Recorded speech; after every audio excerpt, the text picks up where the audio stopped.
qui paraît aujourd'hui chez Stock. Son titre, réaliste, soyons logiques autant qu'écologiques. Mais tout d'abord, la facture énergétique s'envole. Et en France, Bertrand Piccard, c'est d'autant plus paradoxal que nous disposons d'une énergie peu coûteuse et décarbonée, le nucléaire. Comprenez-vous alors que le nucléaire soit appréhendé comme l'avenir en France? Mais vous savez, ça fait très longtemps que tous les spécialistes disent que les énergies fossiles ne peuvent que voir leur prix monter parce que c'est des quantités limitées et que les énergies renouvelables ne peuvent que voir leur prix baisser parce que c'est des sources illimitées. Et bien aujourd'hui, on voit qu'on est exactement dans cette situation-là.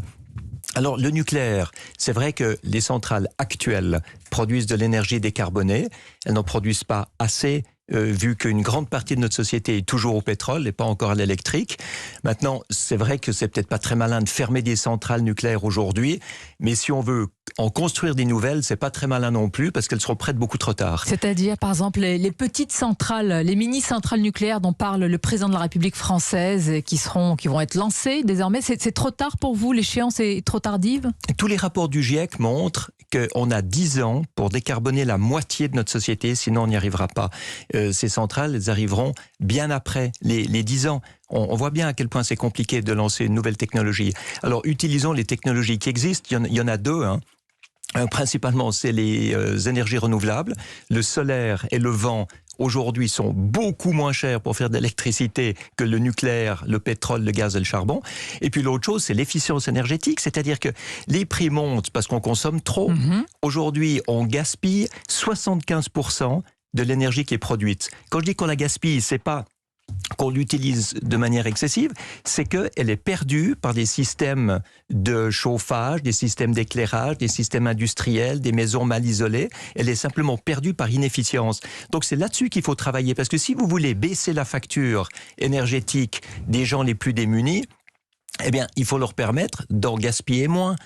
C'est ça l'efficience énergétique. Alors c'est intéressant, vous avez développé un argument, vous avez dit, Bertrand Piccard, que l'éolien et le solaire sont moins chers que le nucléaire, et vous dites, d'ailleurs je vous ai souvent entendu dire depuis des années, sur la moitié du territoire français, cet éolien, ce solaire, sont moins chers. Mais est-ce que vous reconnaissez que les éoliennes ne produisent l'électricité qu'environ 25% du temps, ce qui oblige forcément à des investissements supplémentaires, parce qu'il y a des capacités de substitution, donc des investissements en plus? Alors si vous les mettez offshore, donc en mer, là où elles gênent personne, c'est beaucoup plus que 25% du temps. Le solaire aussi. Et puis, il faut évidemment stocker. Mais vous stockez avec des barrages, pompage, turbinage, avec du stockage de chaleur ou de froid dans le sol, bientôt avec de l'hydrogène. Mais déjà, aujourd'hui, avec les barrages et pompage, turbinage, on a des moyens qui sont simples sur le plan technologique de stocker de l'énergie.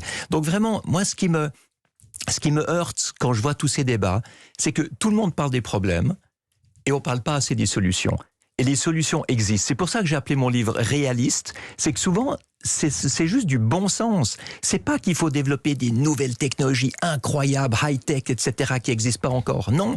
Avec ma fondation, on en a identifié 1300 qui existent aujourd'hui, qui sont financièrement rentables, qui protègent l'environnement et qui permettent de lutter contre les changements climatiques. Vous allez nous donner quelques exemples précis